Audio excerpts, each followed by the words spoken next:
एक सुहागरात ऐसी भी। घर की जेठानियों ने लंबा सा घूंघट ओढ़ाया और रुचि को अंदर भेज दिया। जिसे ठीक से देखा भी न था, उसके साथ रात गुजारनी थी, या ये कहना ठीक होगा कि जिंदगी गुजारनी थी। पहली बार इतनी देर तक तो साड़ी पहना था, ऊपर से इतना बड़ा घूंघट, हाथों में बादाम वाला दूध और धड़कता हुआ दिल। संभाले भी तो किसे? दूध का ग्लास, धड़कता हुआ दिल या घूंघट से आधा अधूरा दिखता अपना कदम। बड़े ही कश्मकश के साथ कमरे में आ पहुंची। कैसा लगता है न जब आप घबराहट के साए में हो और पीछे से लोगों की हंसी हो। रुचि ने सपने में भी न सोचा था कि जिस रुचि को लड़कों से बात करने की पूरी तरह से मनाही होगी, उसे किसी अनजान से व्यक्ति के कमरे में इस तरह से सजा धजा कर भेज दिया जाएगा। अपने घूंघट से देखना भी चाहा तो उसे उस जालीदार घूंघट से कुछ भी साफ न दिख रहा था। दूर की नज़र वैसे ही कमजोर थी और ऊपर से सुहागरात में चश्मा पहनने की पूरी तरह से मनाही। बेचारी रुचि कहे भी तो किससे कि उसकी दूर की नज़र कमज़ोर है। बचपन से लेकर जवानी तक माँ ने जिंदगी के बारे में सब बताया था, मगर कभी इस सुहागरात के बारे में न कहा था।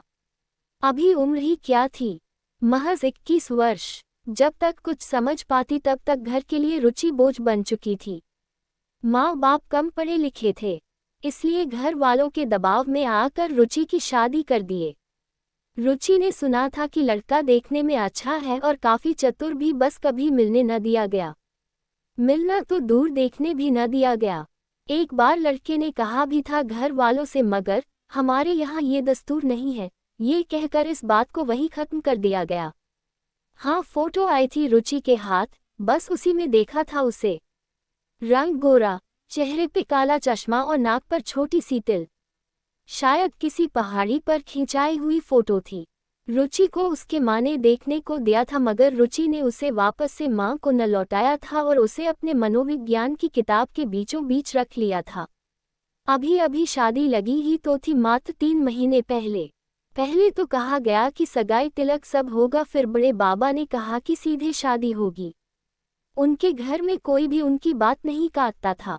खैर, अब तो शादी हो ही गई थी। घर से निकलते वक्त रुचि के पिता ने शशि से कहा था, बस तू नहीं, तेरे साथ मेरी इज्जत भी जा रही है, इसे संभाल कर रखना। दूध का ग्लास लिए रुचि वहीं खड़ी रही और उसे समझ न आया कि वो अपने इस नए नए पति को कैसे बुलाए, जो एकदम से अपनी किताब में मशगूल था।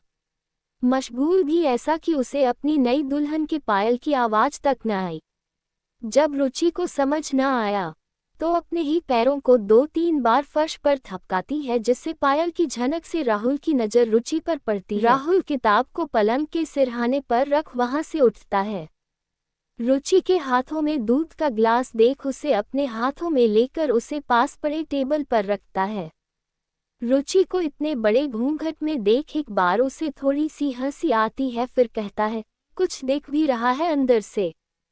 वैसे अब कमरे में आ चुकी हो और घर वाले भी नहीं है तो अब आराम से रह सकती हो। रुचि का दिल बड़ी जोर से धड़कता है, फिर भी रुचि चुपचाप खड़ी रहती है।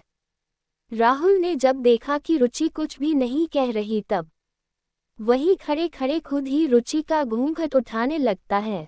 तभी रुचि बोल पड़ती है, नहीं ऐसे नहीं, भाभी ने कहा था कि आप कोई उपहार लाएंगे मेरे लिए, दीजिए मेरा उपहार।